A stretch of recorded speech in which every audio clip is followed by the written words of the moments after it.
Boa tarde, pessoal. Quem está animado hoje aí comigo? Uhul! Boa tarde, Rayane. Boa tarde, João. Já gostei, Rayane, usando a hashtag. Bora subir a hashtag aí, hein, gente. Vai física. Vamos começar então. Mais um dia de muito aprendizado.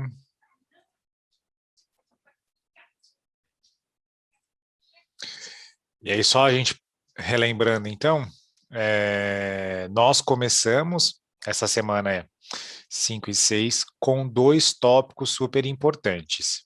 A gente viu a questão das leis de Newton, não sei se vocês se recordam. Então, a gente viu as leis de Newton e a gente também viu a questão da potência e do trabalho. Tá? Então, a gente viu esses dois itens aí, os quais a gente vai rever hoje. Então, aqui alguns exercícios para a gente poder praticar, tá bom? Então, só para a gente poder relembrar também, nós temos três leis de Newton, né, que a gente sistematiza em relação ao que Newton publicou no seu livro do Princípio, e a gente toma essas três leis aí como base para a gente continuar os nossos estudos. Então, só fazendo um adendo, a gente tem a inércia, que é a primeira, a gente tem a segunda, que é o princípio fundamental da dinâmica, e o terceiro, que é ação e reação. Que aí a gente tem um monte de memes, que eu acho que vocês já devem ter vistos também, né? A gente tem um monte de meme tratando sobre essa terceira lei. Da questão da lei de Newton, tem da primeira, né? Não sei se vocês já viram que tem uma tirinha do Garfield que ele pega e fala assim: o dono dele chega e fala: o que você está fazendo? Ele, eu estou testando a inércia. Aí ele, para de ser preguiçoso. Ele, estou testando a inércia, não é? Todos os corpos em repouso tendem a permanecer em repouso. E errado ele não tá, né, gente? Tá certíssimo, tava testando ali a inércia, né? Então, se alguém vier dar uma bronca em vocês porque vocês estão aí cansados, né? Você fala, gente, estou testando a inércia, né? Estou fazendo um experimento científico. Exceto quando for a mãe, né? Se a mãe pedir, aí tem que se virar, tem que lavar a louça, tem que passar roupa e aí se vira. Então, vamos lá. Vamos fazer aqui, então, o nosso primeiro exercício, que fala o seguinte, né? O curling é um dos esportes de invernos mais antigos e tradicionais. Lembrando, essa questão é de 2019, então ultra recente. No jogo, dois times com 4 pessoas têm de deslizar pedras de granito sobre uma área marcada de gelo e tentar colocá-las o mais próximo possível do centro. A pista de curling é feita para ser o mais nivelada possível, para não interferir no decorrer do jogo. Após o lançamento, membros da equipe varrem, com vassouras especiais, o gelo imediatamente à frente da pedra, porém sem tocá-la. Isso é fundamental para o decorrer da partida, pois isso influi diretamente na distância percorrida e na direção do movimento da pedra. Em um lançamento retilíneo, sem a interferência dos varredores. Verifica se o módulo da desaceleração da pedra é superior se comparado à desaceleração na mesma pedra lançada com a ação dos varredores. E aí a menor desaceleração da pedra ocorre porque a ação dos varredores diminui o módulo da... Então eu coloquei aqui para vocês um gifzinho do que é esse esporte. Então ele joga aqui ao objeto, e aí vem essas vassourinhas aqui especiais para eliminar esse gelo e deixar o mais lisa possível. E aí a gente tem as alternativas: a força motriz sobre a pedra, o atrito cinético, a força-peso, a força de arrasto e a reação normal. Então, só pelo fato da gente ver que ele está trazendo uma vassourinha, porque ele quer arrancar o gelo que está aqui, para fazer com que esse objeto se desloque, né, por uma distância maior, a gente só pode estar falando do atrito. Né? A gente só está falando do atrito. Então quer dizer que o atrito vai ser responsável por ele ir brecando? Isso mesmo. Se essa pessoa não passasse essa vassourinha, essa pedra, né, ela não ia alcançar a distância que ele tanto almeja, tá bom? Então aqui, pessoal, a gente está falando do atrito, tá bom? Olha que questão tranquila, né? O que vocês acharam? Tranquilo, difícil, alguma dúvida até aqui? Ou não, pessoal? Tranquilo, mais ou menos. Tranquilo. Tranquilo? Ah, então perfeito. Eu vou seguir então, tá, pessoal? Se alguém tiver alguma dúvida, a gente volta. Vamos para a próxima questão, então. Agora é uma questão de 2012, um pouquinho mais antigo, né? E aí ele fala assim para a gente.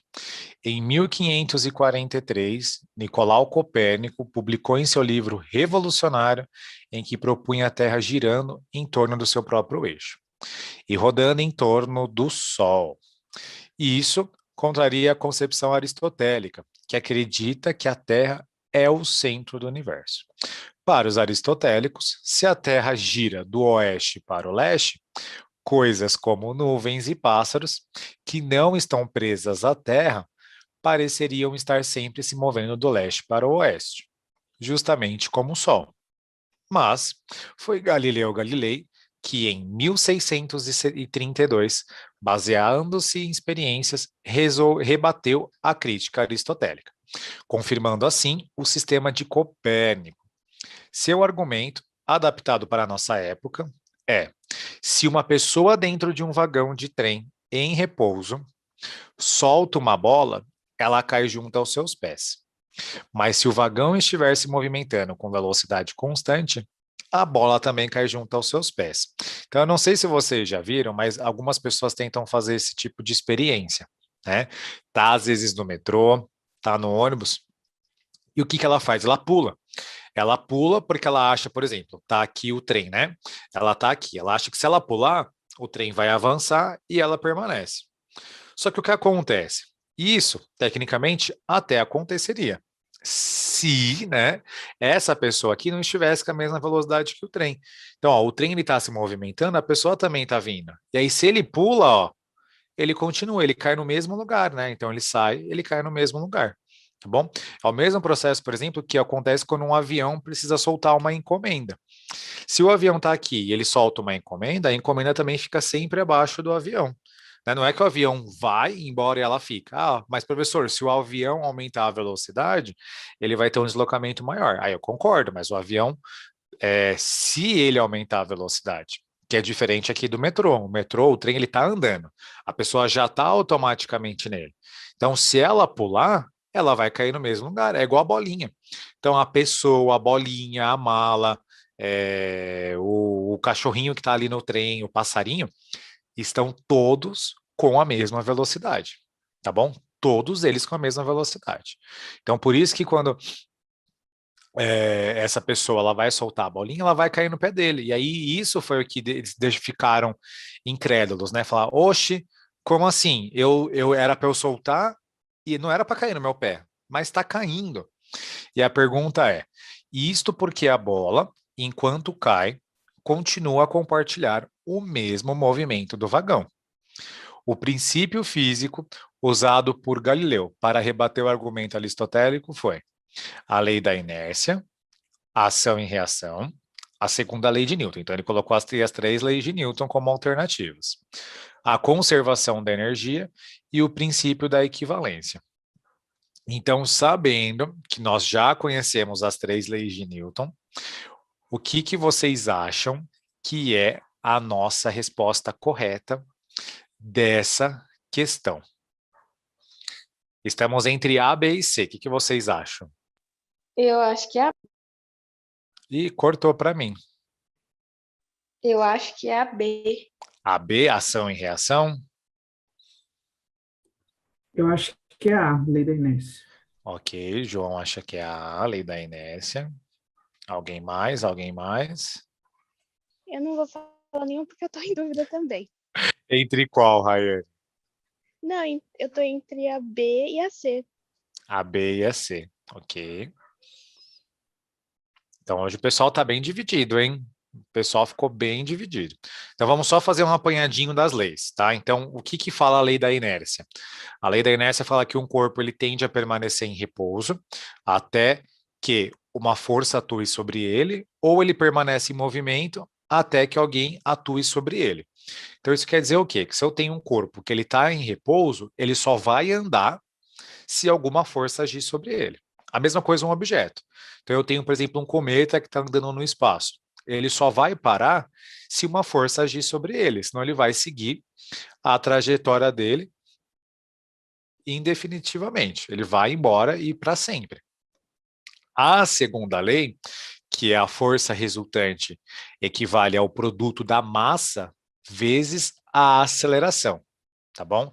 Que é aquele famoso física, meu amor, que é FR igual a M vezes A.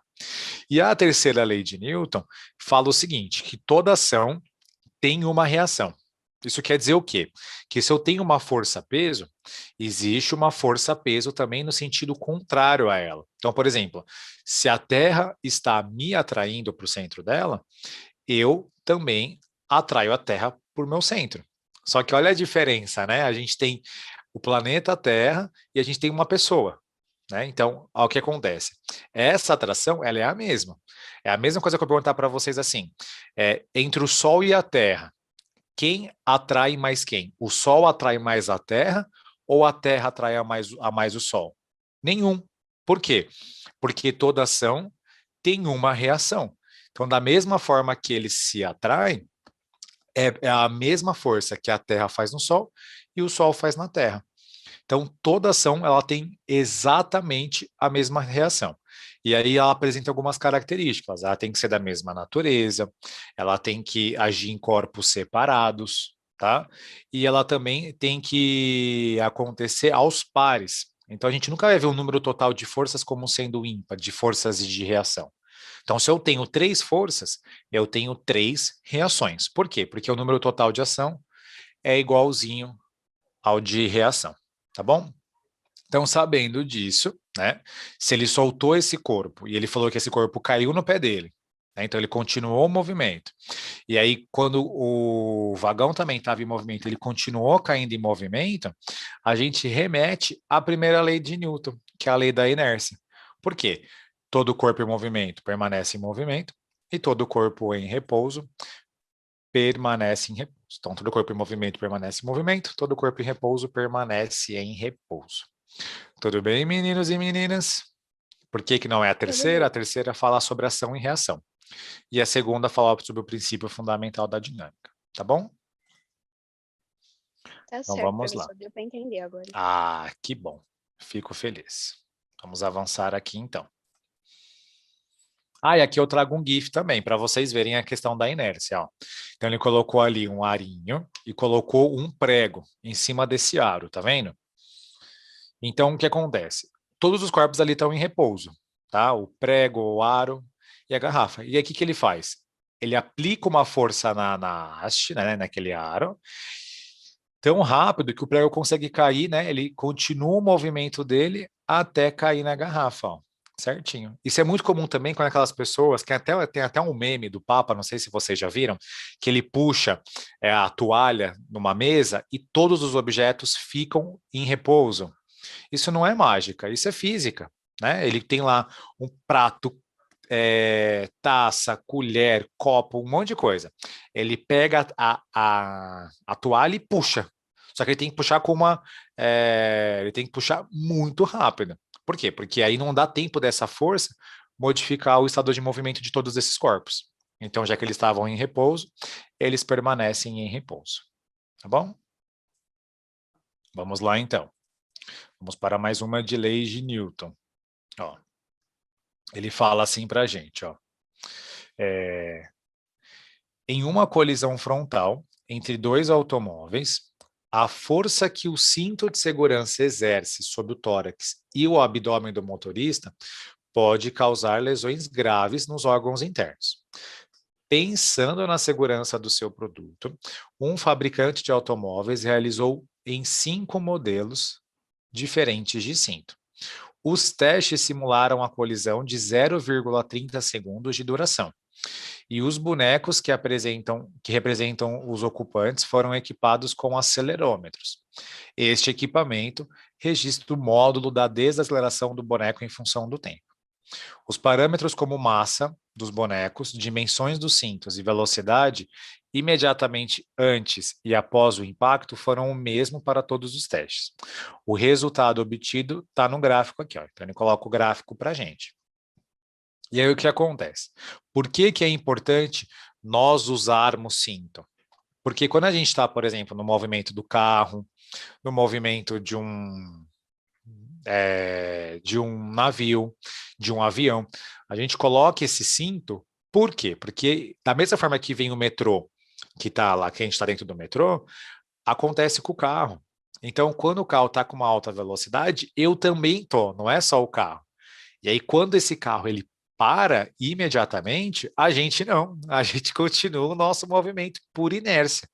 Por isso que a gente tem que usar o cinto, porque se o carro para, a gente também para, porque senão a gente seria arremessado, né? Aí pela janela da frente, pela janela lateral, e poderia colocar completamente a nossa vida em risco. É aí que entra a função do cinto de segurança. Então, né, ninguém usa cinto de segurança porque é só porque é obrigatório, mas sim porque ele salva nossas vidas, né? Ele protege a gente de evitar qualquer tipo de colisão e assim por diante. E isso tem a ver o quê? Com a primeira lei de Newton, né? Que todo corpo em movimento, ele permanece em movimento até que uma força atue sobre ele.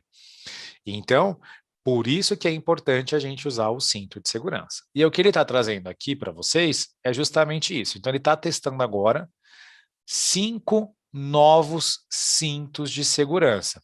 E aí, cada um deles apresenta, né, aqui uma aceleração diferente.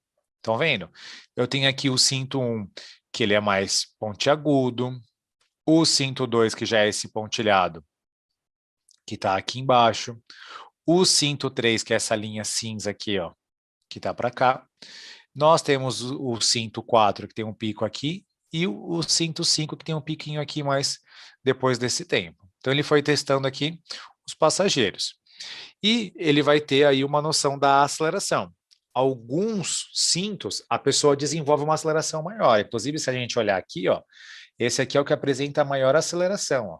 Chegou aqui quase 200 metros por segundo ao quadrado, que é o cinto 3. Ou seja, né, a gente já pode descartar esse cinto 3. Ninguém quer ficar em risco com esse cinto 3. Ficamos entre 1, 2, 4 e 5. Ah, professor, mas olhando bem, o cinto 5 e o cinto 1 também estão bem aqui apontados, né? Ó, aqui tem quase uns 170, o 5, e o cinto 1 tem aí uns 150. Então também não é das minhas melhores opções. Então o que eu faço? Eu também elimino. Então a gente está entre 2 e a 4. O que vocês colocam aí para a gente, então? Letra B ou letra D? A letra B. Ah, boa, Lorena. Então, o que resta para a gente é a letra B, que é o cinto 2, que é o que tem aqui uma curva mais atênue. Ela é uma linha mais simples, né? Não vai causar tanto impacto nas pessoas. E aí não é todo mundo que vai sofrer esse tipo de impacto, tá bom? E aqui eu coloquei um gifzinho também para mostrar a importância da gente usar o cinto de segurança, né? Senão a gente sai aí rolando do carro, do veículo que estiver em movimento. Bora lá, então. Eita, que esse aqui já veio com uma parte da resposta. Ó. Então, ele fala assim, um automóvel com massa de 1.200 quilos tem uma velocidade de 72 km por hora. Quando os freios são acionados, provocando uma desaceleração constante e fazendo com que o carro pare em 10 segundos. Então, tem um carro que tem 1.200, que estava a 72 km por hora. E aí a pessoa decidiu pisar no freio. E aí causou uma desaceleração, porque esse corpo foi do 72 para o zero, em 10 segundos, que foi aquele tempo que ele falou aqui, ó, em 10 segundos. Ele quer saber qual que foi o valor da força aplicada no carro pelos freios. ok? Aí aqui, pessoal, a gente tem que lembrar da nossa segunda lei de Newton, que nada mais é do que o princípio fundamental da dinâmica. O que é esse princípio fundamental da dinâmica? É o famoso física, meu amor, tá bom? Que eu vou colocar aqui para vocês, ó. É o famoso física, meu amor. Força resultante é massa vezes aceleração. Quem aqui não gosta de física, não é mesmo, gente? Então não tem nem como vocês esquecerem essa fórmula, né? Todo mundo aqui ama e eu tenho certeza disso. Então vamos lá. A gente tem aqui a velocidade que é 72 quilômetros por hora. E aí a gente sabe que a gente não consegue utilizar porque ela não está no sistema internacional. Então o que eu faço? Eu divido por 3,6. Quando eu divido 72 por 3,6, eu tenho 20 metros por segundo. Ok? Então esse corpo ele estava tendo uma velocidade de 20 metros por segundo. E ele precisa parar, porque ele acionou o freio. Então, por exemplo, ele pode ter visto um obstáculo, ele pode ter visto um pedágio, ele pode ter visto um acidente e ele precisa desacelerar. Então, por isso que é muito importante a gente manter a velocidade máxima da via. Por quê? Porque se você não respeitar essa velocidade máxima, você estiver acima, muitas vezes você não vai ter o tempo e a distância para conseguir efetuar essa frenagem com segurança. Então a gente tem que pensar no seguinte: além de respeitar essa velocidade máxima, analisar sempre o nosso caminho, porque senão a gente não vai conseguir parar a tempo e pode ser que aconteça algum acidente, né? E aí eu tenho que lembrar da fórmula V igual a V0 mais AT, que é a fórmula, né, pessoal, da equação da velocidade. É a função horária da velocidade. Então, a velocidade final vai ser zero, que é o que ele quer, porque o carro brecou, o carro literalmente parou. Então, o V é zero. E a velocidade inicial é 20. 20 porque eu acabei de descobrir, eu dividi por 3,6. A aceleração a gente não sabe, e o tempo foi de 10 segundos, como ele havia comentado aqui no enunciado.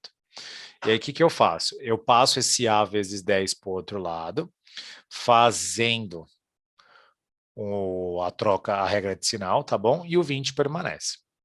Aí eu vou pegar esses menos vezes 10 e vou passar dividindo. Então, vai ficar 20 dividido por menos 10, que vai dar menos 2 metros por segundo ao quadrado. Então, lembrem, eu já tenho a massa e eu já tenho a aceleração. Mas, professor, essa aceleração, ela foi negativa. Existe como a gente calcular essa força de modo que ela fique negativa também? Não, né? A gente sabe que não existe a força negativa. O que vai existir da força é o vetor que vai ser negativo. E aí esse vetor quer dizer que ele vai estar com uma direção oposta do que a gente colocou ali como referencial. Então, quando a gente for calcular esse tipo de força, a gente pode considerar um módulo. Então, a gente vai considerar o valor absoluto. Se vale menos 2, a gente vai colocar 2. Então, a força resultante vai ser 1.200, que é a massa do carro, vezes o módulo de 2. E o módulo de 2 é 2. Então, vai ficar 1.200 vezes 2, que dá 2.400. E aí, gente, o que vocês acharam? Esse aqui é mais difícil, porque esse aqui agora já envolve a segunda lei, tá bom? O que vocês acharam dele? Mais fácil, mais difícil? Tudo bem, tudo tranquilo? Achei média. Médio? Assim, lembra que a gente viu lá na semana 1 e 2 essa fórmula do V igual a V0 mais AT? Sim. Vovô é ateu, vô e a vovó adoram trabalhar. Essa fórmula a gente continua usando, né? Então a gente vai ver ela aí por um bom tempo. Aí a gente relembrou da primeira semana, e aí percebam como que esses conteúdos, eles se relacionam. O quão é importante aqueles conteúdos das primeiras semanas para agora, porque ele vai relacionar. E, na verdade, quanto mais relacionar, né, melhor, porque ele vai saber de fato se vocês conseguem entender a teoria, se vocês conseguem entender o que está se passando com o exercício. Né? Se não vai ser nenhuma novidade para vocês. E em relação ao exercício, pessoal, alguma dúvida? Alguma dúvida até aqui? Ou não? Nenhuma, não. Nenhuma? Tranquilo, tranquilo, tranquilo? Tranquilo. Então, tá bom. Vamos seguir aqui, então, a nossa aula. Vamos, então, para o nosso último exercício de leis de Newton, hein? Vamos lá. Ó, com relação às leis de Newton, analise as proposições. Então, vamos lá. 1. Quando o corpo exerce força sobre o outro, este reage sobre o primeiro com uma força de mesma intensidade, mesma direção e mesmo sentido. Então, a gente já vê aqui que essa afirmação tem uma coisa errada. Que é qual? O que está errado nessa afirmação, gente? Lembrando aí da terceira lei de Newton, hein? O sentido Perfeito! O sentido tem que ser o quê? oposto. Perfeito, João. Perfeito. Aqui tem que ser oposto. Então, essa alternativa aqui já está falsa. A gente já elimina a E, a C e a A. Tá bom? Vamos analisar a proposição 2. A resultante das forças que atuam em um corpo de massa m é proporcional à aceleração que este corpo adquire. Então, lembrem, FR é igual a m vezes A. Então, elas vão ser proporcionais ou não?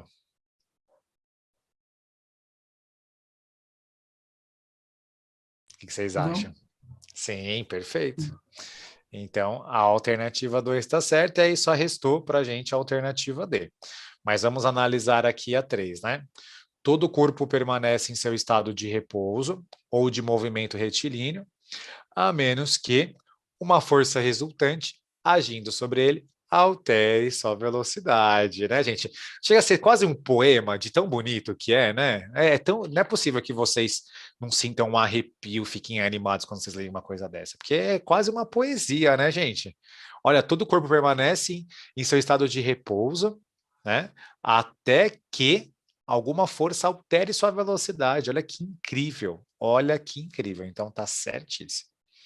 Aí aqui a nossa última alternativa fala assim: a intensidade, a direção e o sentido da força resultante agindo sobre um corpo é igual à intensidade, à direção e ao sentido da aceleração que esse corpo adquire. Então, não necessariamente. Lembra que, às vezes, por exemplo, o corpo, ele estava, por exemplo, o carro, ele estava vindo, só que agora ele precisa brecar, né? Então, o que acontece? O corpo ele vai estar indo para uma direção e esse sentido vai estar para um outro. Então, o que resta para a gente é a alternativa D, né? Alternativa D. E aí, pessoal, tranquilo também nessa? Ou mais ou menos? Tranquilo. Tranquilo? Essa foi mais fácil, então, né? Daqui a Foi sim. outra. Então, vamos lá. Agora, tem mais uma aqui das leis de Newton. Vamos fazer mais uma. Essa daqui é legal. Essa daqui é legal. Ó. Ele fala assim: uma invenção que significou um grande avanço tecnológico na antiguidade é uma polia composta ou associação de polias. Ela é atribuída a Arquimedes. O aparato consiste em associar uma série de polias móveis a uma polia fixa. A figura exemplifica um arranjo possível para esse aparato. Aqui está o arranjo, né? Ele colocou aqui um corpo, colocou uma polia e colocou uma polia fixa. Professor, como você sabe que essa polia é fixa? Porque olha que haste. Ela não consegue se movimentar. Essas aqui conseguem. E aí fala, é relatado que Arquimedes teria demonstrado para o rei Hierão um outro arranjo desse aparato, movendo sozinho sobre a areia da praia um navio repleto de passageiros e cargas, que seria impossível sem a participação de muitos homens. Suponha que a massa do navio era de 3.000 quilos e que o coeficiente de atrito era de 0,8 e que Arquimedes tenha puxado o navio com uma força, faltou aqui, né, uma força F, paralela à direção do movimento, com módulo igual a 400 newtons. Considere os fios e a polia ideal e a gravidade como sendo 10 metros por segundo ao quadrado, e que a superfície da praia é perfeitamente horizontal. Qual vai ser o número mínimo de polias usadas nessa situação por Arquimedes? Então, a primeira coisa que a gente tem que calcular é a força de atrito, que nada mais é do que o coeficiente de atrito vezes o valor da sua normal. Só que nesse caso que ele está na horizontal, a normal é igualzinha a peso, tá bom? Então, eu posso substituir a normal pelo peso. Então, vai ficar aqui, né? 0,8 vezes 3.000 vezes 10, que eu já coloquei aqui 30.000, tá? Porque eu já fiz a multiplicação da massa vezes a sua gravidade. E aí vai dar 24.000. E o que acontece? Como ele faz 40 newtons, a cada polia que a gente acrescenta, pessoal, ele divide essa força por 2. Tá vendo que aqui eu tenho um fio e logo imediatamente depois a gente tem 2? Então ele pega essa força, né, que a gente está fazendo e vai dividir por 2. Só que eu vou fazer o processo contrário, ele está aplicando 400. Então, quando eu coloco uma polia, cada fio vai ter 800. Então, aqui eu coloquei uma polia. Quando eu colocar a segunda polia, ele vai dobrar esse valor de 800, vai para 1.600. Então, já foram 2 polias. Aí agora ele vai colocar mais uma, que aí foi para 3.200. Lembrem que ele tem que superar o 24.000. Então, eu tenho 3.200 e ainda não superei, eu coloquei 3. Se ele colocar mais uma, vai para 6.400. Aí já foram para 4 polias. Se eu colocar mais uma, que vai para a quinta, aí vai para 12.800. E se ele colocar a sexta, vai para 25.600. Então, eu consegui superar essa força de atrito. Ah, então quer dizer que se ele colocasse 6 polias, ele iria conseguir puxar esse navio. Então, a quantidade de polias que ele precisa é de exatamente 6 polias. Tudo bem até aqui, pessoal? Esse aqui é um pouquinho mais pensativo, né? Tem que dar uma pensada melhor aqui, né? Tranquilo até aqui para vocês? Professor, só me Oi, tira uma dúvida ali. Quando lógico. você estava falando sobre os 400 newtons, era referente ao quê mesmo? A Pode me força aqui, repetir? isso, a força aqui que ele faz, tá vendo? Que ele fala que a pessoa vai fazer 400 newtons, tá vendo? E aí o que eu fui fazendo? Eu fui fazendo a operação inversa. Então, ao invés de eu pegar esses 400 e dividir por 2 para fazer um esforço menor, eu fui duplicando para chegar ao valor inicial que ele tinha. Porque o que acontece, né? O que as pessoas fazem com a polia? Ela coloca a polia para ele ir dividindo esse valor. Então, ele tem um valor, ele divide por 2. Ele tem esse valor, ele divide por 2. Então, às vezes, por exemplo, eu quero levantar um corpo. É muito em academia tem isso, né? Aqueles aparelhos. Ah, eu quero levantar tal corpo. Então ele coloca uma polia ali embaixo, em cima. Por quê? Porque ele vai facilitando o trabalho de você conseguir levantar tal carga, de fazer tal esforço. Então, a gente consegue facilmente fazer essa troca de força com eles.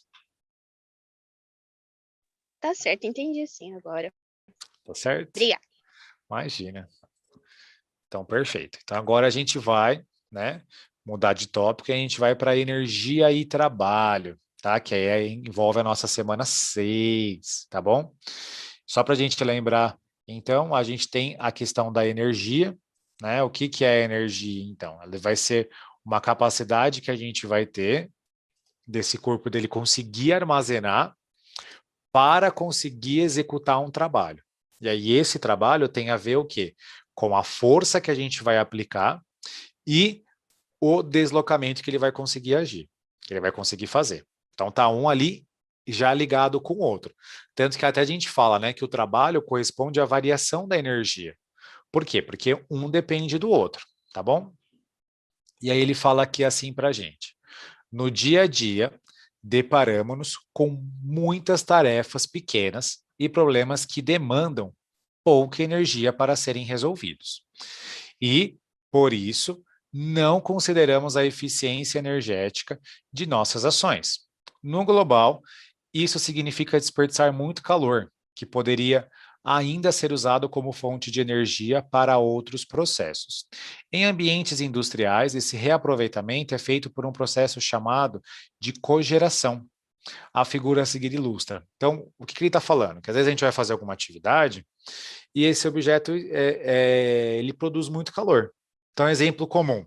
Exemplo comum. Se você está usando muito o seu celular, ele não fica quente? Ah, eu estou usando demais o carregador. Ele não esquenta. Por quê? Porque ele propaga essa energia em forma de calor. E aí, às vezes, na maior parte das vezes, esse calor ele é desperdiçado, porque a gente não reaproveita, né? Por exemplo, o carregador lá ficou mais quente. Você não consegue reaproveitar aquele calor. Ele foi perdido para o universo. E aí, o que você precisa fazer? Aí, nesse caso, ele está reaproveitando.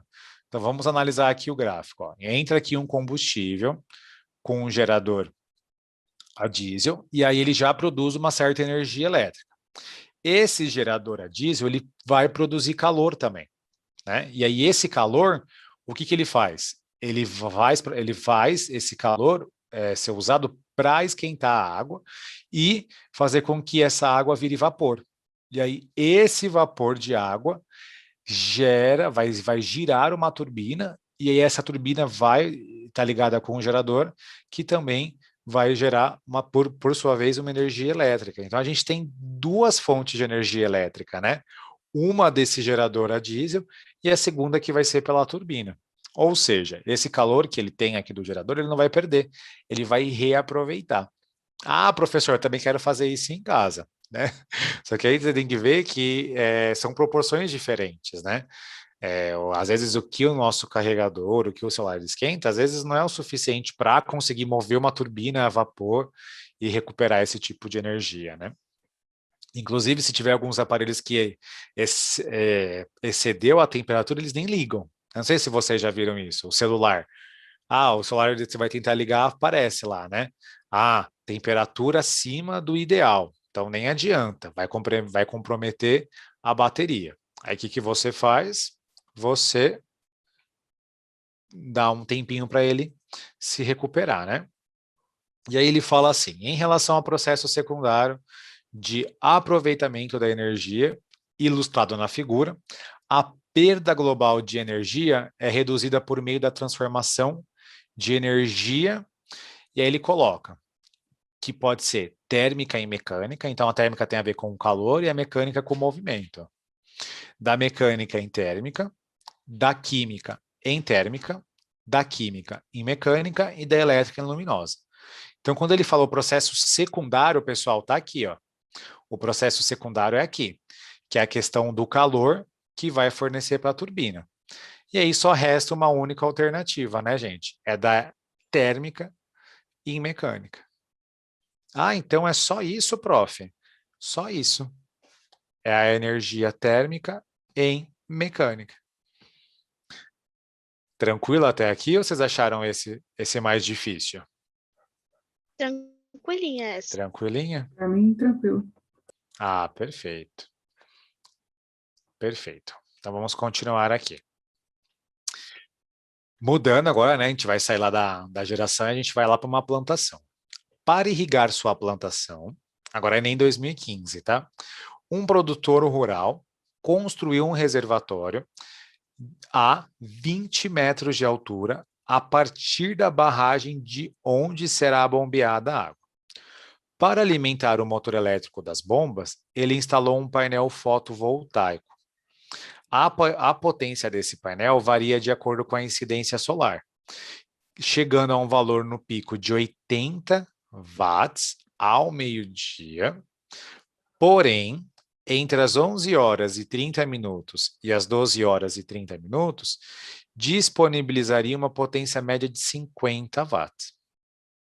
Considere a gravidade, né, a aceleração da gravidade como sendo 10 e a eficiência da transferência energética de 100%. qual é o volume de água em litros bombeado para o reservatório no tempo citado.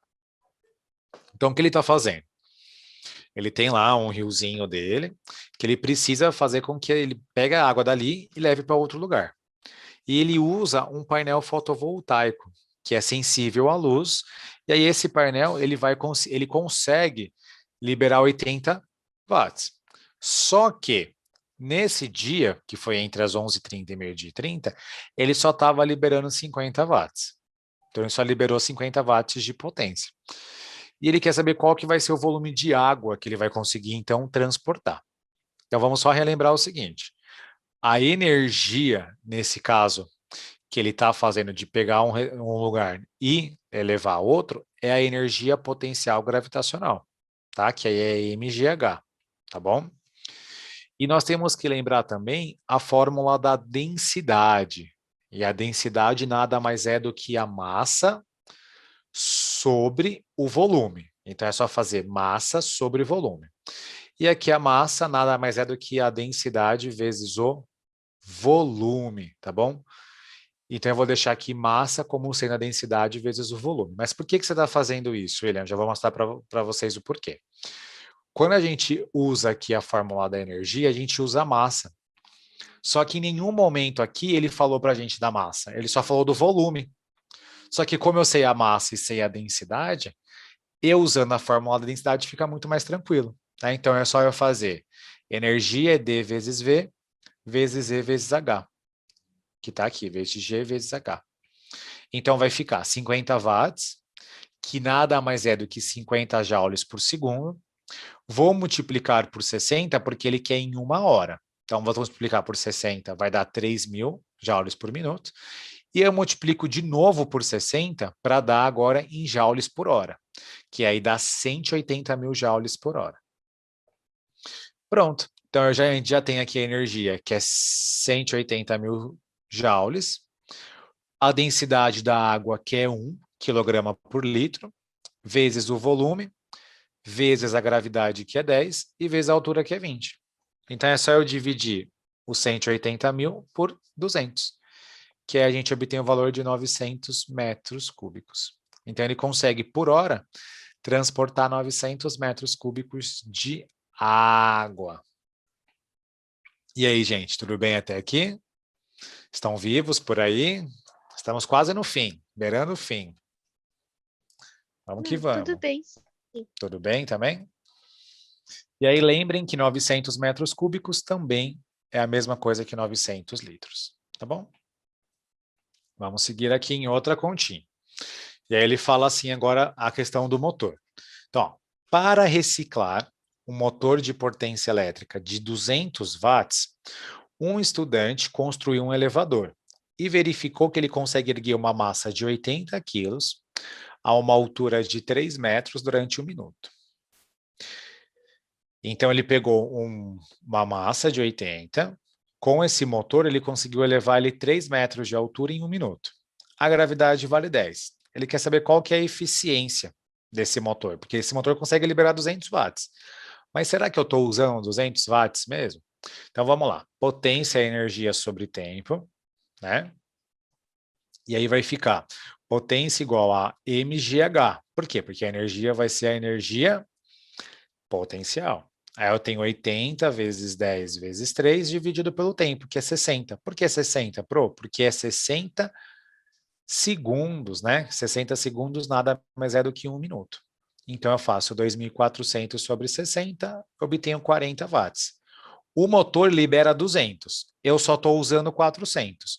Então é só eu dividir 40 por 200, que dá 0,2, ou seja, 20 watts. 20%, né? Que vai dar 0,2, que dá 20% de eficiência. Tá bom? E aí, se vocês pensarem aqui no nosso cotidiano, a maior parte dos nossos aparelhos não apresenta uma eficiência tão grande, tá? Se a gente pegar, eu vou usar um secador, ele não tem aquela potência total que ele consegue liberar, né? Ele tem uma potência menor. E aí, por isso que a gente não consegue usar 100% da capacidade deles, né? Do que ele consegue produzir, tá bom? E aí, se vocês verem assim, eu tenho um aparelho que usa 100%, mentira. Fujam, que é golpe, tá? É golpe. Ah, ele usa 100%. Mentira, não usa não. Tá? Por quê? Porque perde em calor, igual nós vimos, ele perde em outros tipos de energia que nós vimos, e aí ele não tem essa total eficácia. Inclusive, se vocês descobrirem aí como que faz para aproveitar 100% da energia, vocês lembrem de mim, né? Porque aí vocês vão estar já com tudo feito, tudo pronto, tá? Não esqueçam de mim, pelo amor de Deus. Então vamos lá. Uma análise criteriosa do desempenho de Usain Bolt na quebra do recorde de 100 metros rasos mostrou que, apesar de ser um dos últimos corredores a reagir ao tiro e iniciar a corrida, seus primeiros 30 metros foram os mais velozes já feitos para um recorde mundial, cruzando a marca de 3,78 segundos. Até se colocar em corpo reto, foram 13 passadas, mostrando sua potência durante a aceleração. O momento mais importante da corrida. Ao final do percurso, Bolt havia atingido a velocidade máxima de 12 metros por segundo. Supondo que a massa desse corredor seja de 90 quilos, qual foi o trabalho nessas 13 primeiras passadas? Então, o que acontece? O trabalho, igual eu falei para vocês, ele também corresponde à variação de energia. Só que nesse caso, ele não está elevando o atleta em altura, ele está transformando esse atleta em velocidade. Então, por isso que aqui, ao invés de eu usar a energia potencial, eu vou usar a energia cinética. Então, a gente tem aqui a energia cinética final menos a inicial. E aí, se vocês relembrarem um pouquinho, a energia cinética é mv quadrado, tá? mv quadrado dividido por 2. Então, vai ficar a massa, que é 90, a velocidade final, que é 12 metros por segundo ao quadrado, né? Aqui 12 metros por segundo, isso ao quadrado, sobre 2. Por que que eu não coloquei a velocidade inicial? Porque ele está parado, né? Ele vai começar a competir, então ele sai do repouso, né? Ele tem que esperar ali o tiro, porque senão ele queima, ele vai ser desclassificado, então ele tem que estar parado. Aí eu faço 12 ao quadrado, que é 144, multiplico por 90 e divido por 2, que aí dá 65 mil. Ou seja, a alternativa B. Olha que tranquilo, ó. E essa questão foi do Enem de 2015, né? O que vocês acharam dessa? Tranquilo, né? Ou mais ou menos? Não? Achei É Nada? tranquilo, Tranquilo? mas tem que Ah. pensar um pouquinho mais. Você tem que pensar um pouquinho a mais, é de padrão, né, Rayane? É de padrãozinho. Vamos lá, então. Vamos fazer a nossa última questão aqui, ó. Ele fala assim, uma das modalidades presente nas Olimpíadas é o salto com vara. As etapas em um dos saltos do atleta estão representadas na figura. Então, o atleta ele corre com a vara, ele depois apoia a vara no chão, o atleta atinge uma certa altura e aí ele vai cair em cima de um colchão, né? Desprezando as forças dissipativas, como a resistência do ar e o atrito, para que o salto atinja a maior altura possível, ou seja, o máximo de energia que seja conservada, é necessário que, né? Então, a energia cinética representada na etapa 1 seja totalmente convertida em energia potencial elástica representada na etapa 4. A energia cinética, representada na etapa 2, seja totalmente convertida em energia potencial gravitacional, representada na etapa 4. Lembra que na etapa 4, ó, ele já caiu aqui no colchão, tá? A energia cinética, representada na etapa 1, seja totalmente convertida em energia potencial gravitacional, representada na etapa 3. Letra D, a energia potencial gravitacional representada na etapa 2 seja totalmente convertida em energia potencial elástica representada na etapa 4. E a energia potencial gravitacional representada na etapa 1 seja totalmente convertida em energia potencial elástica representada no item 3. Então, só para vocês lembrarem, a energia potencial elástica vai ser a energia referente a essa elasticidade do corpo. Então, o que vocês acham, queridos? Qual alternativa que vocês acham que é a que mais se encaixa nesse tipo de alternativa? Acho que é a letra C. Ah, perfeito, perfeito. Matamos, então, o exercício. Então, o correto é a letra C. Muito bem. Gente, obrigado de novo pela participação. Obrigado por estarem aí conosco mais uma semana, por estarem estudando, por estarem se dedicando. Lembrem que logo, logo a gente vai colher esses frutos. E espero vocês, então, daqui 2 semanas novamente.